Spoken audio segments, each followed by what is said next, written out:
I'm a two-sport athlete, so my first sport was Thai boxing, where I was British, European and world champion, the first female to compete under the same rules as men in the UK, and the first woman to compete under the Muay brand, the bare knuckle rules, out in Thailand. I swapped to boxing a couple of years ago and was lucky enough to become British boxing champion and make the England boxing team in my first season.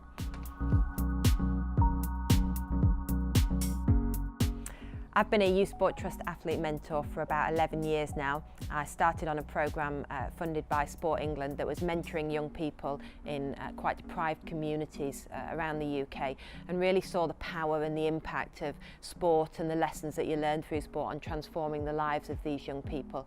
It's been a real privilege to see the programmes develop and grow and expand over the last sort of 11 years, and now looking at how we can help transform the well-being, the emotional and the physical well-being of young people through the power of story, but also through the power of those lessons that you learn in sport.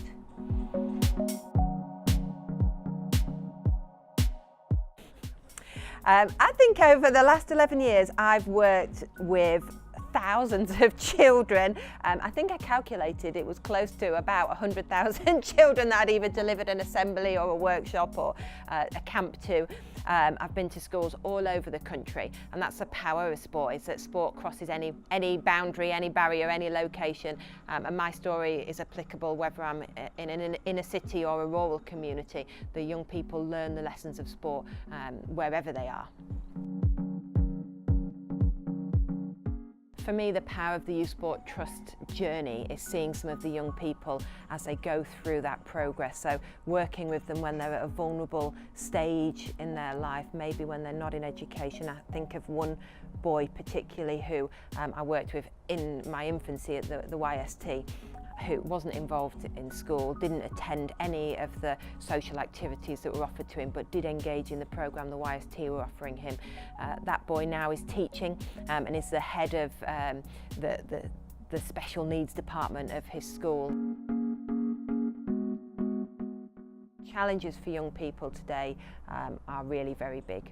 The management of their self, their emotional and physical well-being in our society, which is ever changing, is a greater and greater challenge.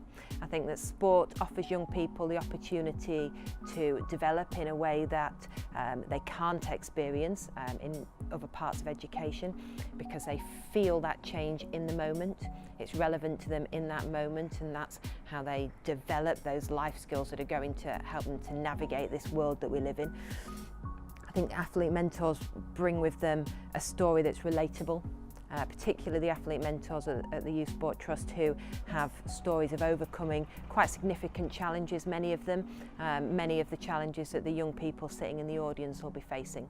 And for those young people, the athletes are within reaching distance. They're not celebrities that are behind a social media screen that are selling a life that's not attainable for the young people. What they're selling is a story that the young people are feeling, and that the young people can understand and relate to their own life, but not just understanding the story, but understanding how the athletes have used the skills that they've learned through sport to transform their own lives, and how it's relevant for those young people in transforming and becoming the person that they want to become.